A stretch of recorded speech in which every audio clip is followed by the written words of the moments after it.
Apa kata ibu saya? Kalau kamu berat agama, kembalikan. Saya bilang insya Allah. Saya diejek sama ibu saya. Ibu saya bilang, kamu dapat duit dari mana? Ibu saya tahu keadaan saya ketika itu, saya sedang bangkrut.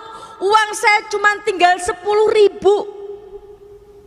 Ibu saya ngejek saya, kamu dapat duit dari mana?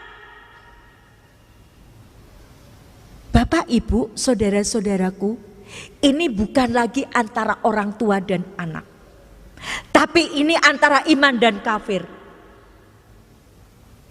Saya bilang, saya punya Allah yang maha kaya, saya punya Allah yang ar-Rahman ar-Rahim. Allah tidak akan membiarkan saya. Ibu saya bilang, buktikan. Insya Allah. Pantang saya mengalah di depan orang kafir, walaupun itu ibu saya. Pantang saya menangis di depan orang kafir, walaupun itu ibu saya. Pantang saya mengemis belas kasihan kepada orang kafir, walaupun itu ibu saya. Maka saya heran kalau ada orang Islam membela orang kafir. Saya heran sekali. Ibu saya bilang, buktikan. Dalam waktu 7 hari kamu bisa mengembalikan. Saya bilang insya Allah. Ya, ibu saya pergi, pulang. Ibu bapak yang insya Allah dirahmati Allah,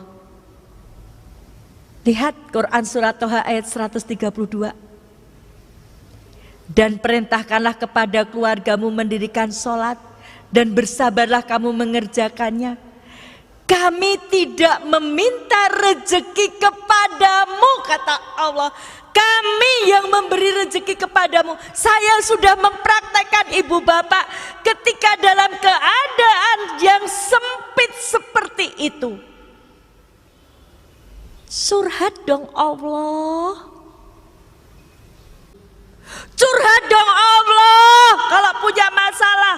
Saya ketika itu saya curhat sama Allah. Allah, Engkau yang memberi hidayah pada saya. Sekarang saya dapat ujian begitu beratnya, saya mohon pertolonganmu. Pertolongan Allah tidak uang langsung. Ketika itu jam 11 malam, saya selesai sholat, saya ingat, saya ini sendiri. Saya butuh kekuatan. Suami saya baru saja habis meninggal, seminggu suami saya meninggal. Orang tua saya seperti itu. Anak saya sudah meninggalkan saya juga. Anak saya sampai sekarang belum dapat hidayah. Saya sendiri. Saya butuh kekuatan. Saya butuh didoakan. Maka malam itu saya telepon seorang ustadz.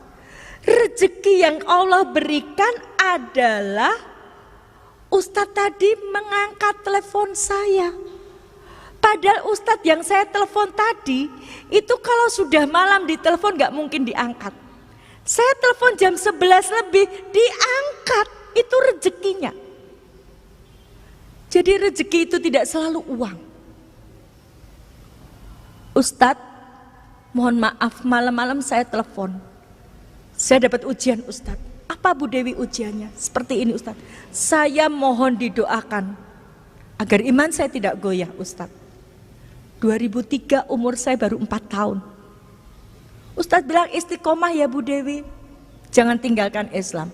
Insya Allah Ustadz. Saya sudah tidak bisa berpikir, ibu saya cuma ngasih waktu seminggu. Usaha saya bangkrut, rumah kreditan, saya nggak punya sertifikat. Posisi saya ketika itu posisi tidak enak. Di Kristen saya dikucilkan. Di Islam saya belum dipercaya. Bahkan yang sangat menyakitkan ketika itu, saya mencoba mencari pinjaman ke koperasi tempat saya bekerja. Teman saya yang Islam bilang begini, salah sendiri ngapain masuk Islam sekarang dapat kesulitan kan? Itu tantangan saya dari orang Islam sendiri. Sudah baik-baik di Kristen, kenapa masuk Islam? Itu susah sendiri kan? Stres nggak Ibu? Enggak. Kenapa nggak stres? Inilah indahnya Islam. Orang Islam itu nggak akan stres kalau dia dekat sama Allah. Allahu Somad. Quran surat Al-Ikhlas ayat 2.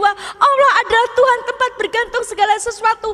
Oke, ketika kita dapat masalah, ketika itu mungkin kita susah, tapi kita berpikir kita punya Allah yang maha segalanya.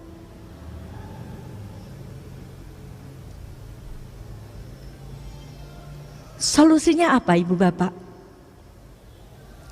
Senin malam saya telepon Ustadz, Selasa pagi sholat, berdoa, subuh, duhur, asar, maghrib, isya.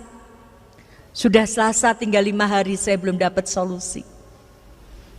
Jam 8 malam ada mobil berhenti depan rumah saya. Ada seorang ibu datang, Bu Dewi saya disuruh Ustadz ke sini, ada apa Ibu?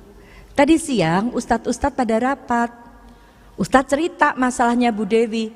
Terus salah satu Ustadz punya kenalan Ahnia. Ustadz tadi telepon ke Ahnia. Ahnia tadi minjamin Bu Dewi uang 100 juta. 100 juta jangka 1 malam. Sampai detik ini saya tidak kenal siapa orangnya. Kenapa? Karena semua transaksi lewat Ustadz, beliau tidak mau saya kenal, takut hilang ikhlasnya. Siapa yang memberi solusi? Ditepati enggak janji Allah? Takwa, diberi solusi, dimudahkan urusannya, diberi rezeki. Syaratnya takwa dulu. Maka di bulan Ramadan ini kita digembleng jadi orang takwa, taat gak sama Allah, mau gak meninggalkan larangannya Allah, kita digembleng. Mari Bapak Ibu yang sudah Islam sejak lahir, kita nggak tahu umur kita gunakan untuk apa bulan Ramadan ini. Belum tentu Ramadan depan kita ketemu dengan Ramadan tadi. Ini sudah hari yang ke-16. Sudah seberapa kita membaca Al-Quran? Apakah kita masih dengan sengaja meninggalkan sholat-sholat kita? Ibu Bapak yang insya Allah dirahmati Allah, saya sudah membuktikan ketika menomorsatukan Allah, Allah yang menolong. Harta saya sudah saya pertaruhkan untuk agama Islam ini. Saya lebih pilih Islam.